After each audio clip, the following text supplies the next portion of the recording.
Continuamos hoy, amigo oyente, nuestra marcha por la primera epístola del apóstol Pedro y llegamos al capítulo 5.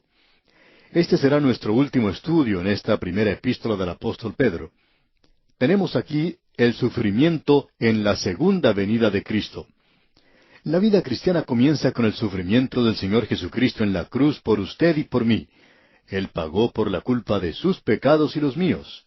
Y luego tenemos el sufrimiento del Hijo de Dios en el presente porque Él usa esto en nuestras vidas para afinarnos, para hacer de nosotros la clase de creyentes que Él puede usar en el momento en que Él desea usarnos. En los primeros 4 versículos de este capítulo 5 vemos que produce servicio y esperanza. Tenemos los sufrimientos de Cristo en el pasado, el sufrimiento de los santos en el presente, y este es el mapa que Dios usa. Y luego tenemos el sufrimiento en la segunda venida de Cristo, cuando Él viene a llevar a su iglesia. Ese será un momento de gran bendición, y nuestro sufrimiento en el presente está relacionado con eso. El primer versículo, pues, de este capítulo 5 de la primera epístola del apóstol Pedro dice, «Ruego a los ancianos que están entre vosotros, yo anciano también con ellos, y testigo de los padecimientos de Cristo, que soy también participante de la gloria que será revelada». Pedro comienza afirmando su posición. Él ni siquiera se llama a sí mismo apóstol. Él está hablando aquí del hecho de que él es un anciano. Él dice, yo anciano también con ellos. Eso quiere decir que hay otros ancianos. La palabra utilizada aquí para indicar ancianos es la misma que se usa algunas veces cuando una persona es ya de edad avanzada. Cuando se habla de una persona, se utiliza la palabra presbítero en el idioma original, pero cuando se habla del cargo o la posición, se usa la palabra episcopo. Este cargo es un cargo espiritual e indica la acción de apacentar. En realidad es la palabra que se usa para un pastor de ovejas, alguien que apacienta a las ovejas. Esa es la palabra usada en este pasaje, y es todo lo que Pedro dice ser. Él se llama anciano también con ellos. Él nunca dijo ocupar una posición más elevada que sus hermanos. En base a eso les exhorta, y él ocupaba una posición única, por cierto. Él fue un testigo de los sufrimientos de Cristo. Allí es donde él comienza. Y él dice, soy también participante de la gloria que será revelada. Ahora, ¿cuándo fue esa gloria? En su segunda carta, el apóstol Pedro explica que él fue testigo de eso también. Eso ocurrió en el monte de la transfiguración. Él le vio morir en el Calvario y le vio también transfigurado en el monte de la transfiguración, el cual podría estar localizado en el norte del monte Hermón. Siempre hemos pensado que ese fue el lugar. Ahora hay diferentes opiniones en cuanto a cuál fue el lugar donde ocurrió eso, pero por cierto que no tiene ninguna importancia cuál fue su ubicación geográfica. Lo que tiene valor es lo que ocurrió allí. Y Simón Pedro habla de eso. Él fue testigo de lo que ocurrió allí. Pero hay una gloria que vendrá y será mayor que esa. En base a eso, entonces, el apóstol Pedro dice en los versículos 2 al 4 de este capítulo 5 de su primera epístola, «Apacentad la grey de Dios que está entre vosotros, cuidando de ella, no por fuerza, sino voluntariamente, no por ganancia deshonesta, sino con ánimo pronto, no como teniendo señoría sobre los que están a vuestro cuidado, sino siendo ejemplos de la grey. Y cuando aparezca el príncipe de los pastores, vosotros recibiréis la corona incorruptible de gloria». Comenzando con el versículo 2, tenemos algo que debemos enfatizar. Esto sugiere que uno que es anciano ocupa el lugar de un obispo, y nunca se usa en el singular. Siempre se indica que son ancianos, y no uno solo.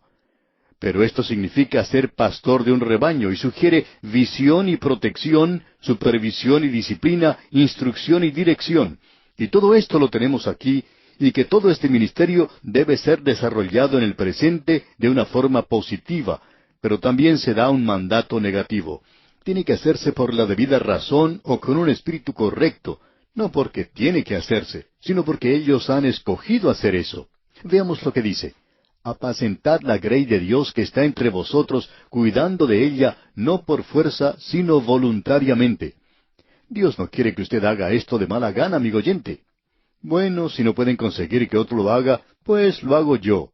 Amigo oyente, si ellos no pueden conseguir a otra persona, no lo haga usted porque esa no es la razón para servirle. No tiene ningún valor si usted lo tiene que hacer a la fuerza. Aquí dice que se tiene que hacer voluntariamente. Luego dice, no por ganancia deshonesta, sino con ánimo pronto. Él nos dice claramente que se tiene que hacer por la razón de vida, la razón correcta, con un espíritu correcto, y esto es porque eligieron hacerlo por elección propia y con un motivo correcto, no para obtener una ganancia material, sino por el placer de hacerlo, encontrando satisfacción en el trabajo en lugar de lo que pueden obtener de él. Algunas veces uno puede observar a las personas que van al trabajo y puede notar que la gran mayoría va de mala gana, con una cara larga, muy pocos con el gozo reflejado en el rostro. Muchas personas están haciendo tareas que en realidad no les agrada y un trabajo que odian. Pero es algo maravilloso, amigo oyente, el trabajar en la obra del Señor. Uno va al trabajo porque le gusta y porque quiere hacerlo. Eso es lo que hace que nuestra tarea radial sea un verdadero gozo. Esto es para nosotros algo realmente fascinante y maravilloso.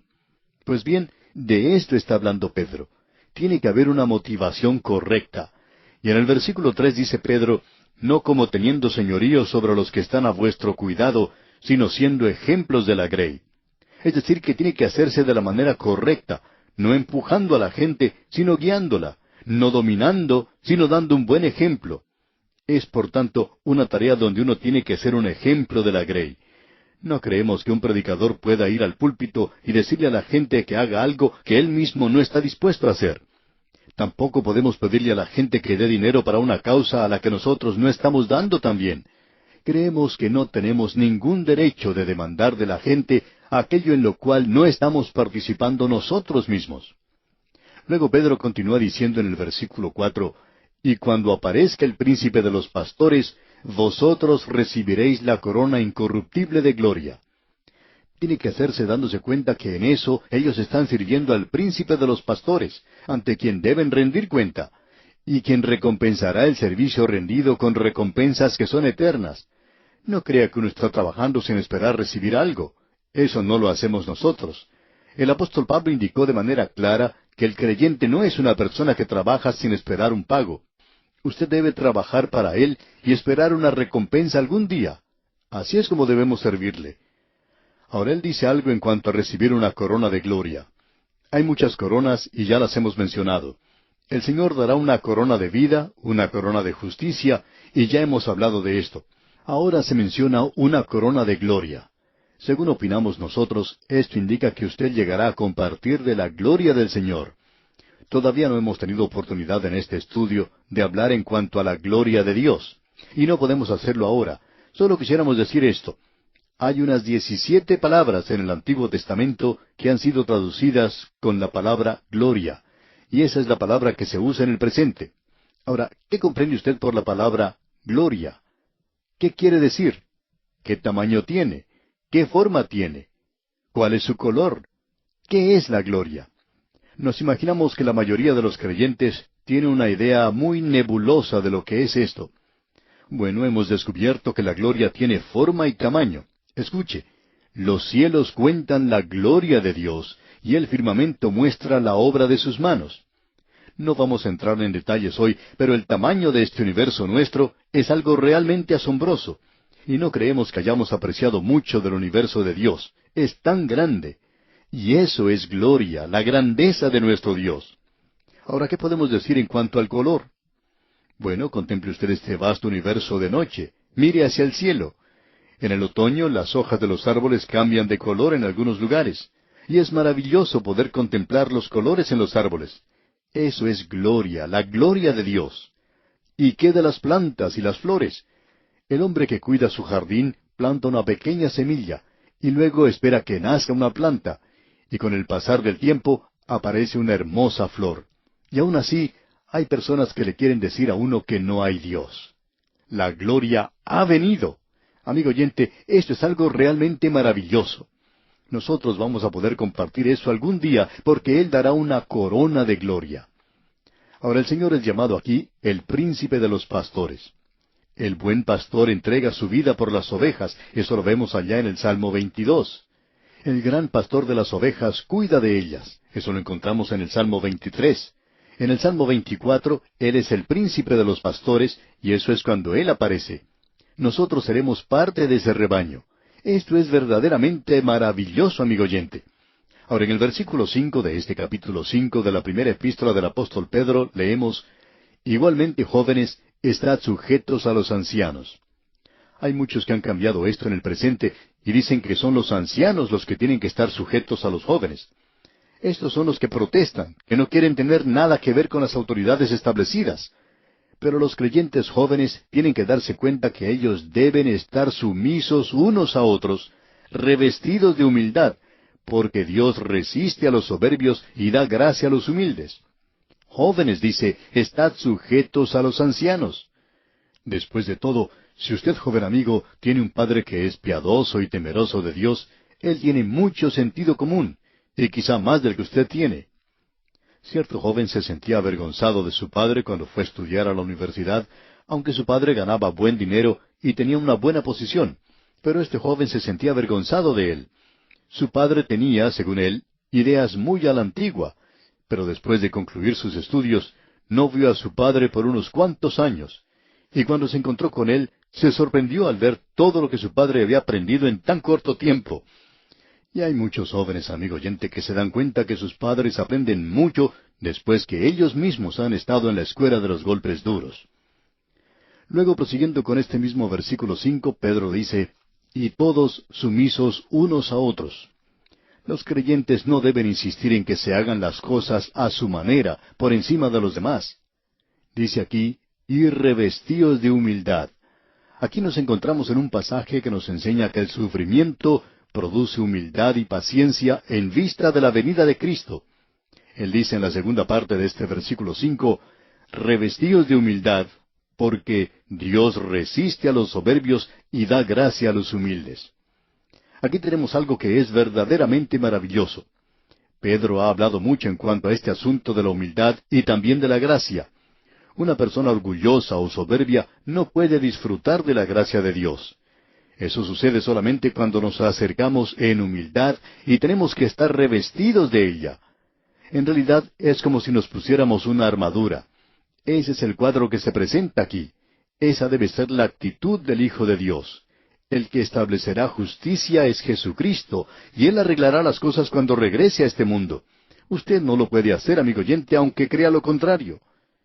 Ahora el versículo 7 de este capítulo 5 de la primera epístola del apóstol Pedro dice, echando toda vuestra ansiedad sobre Él, porque Él tiene cuidado de vosotros.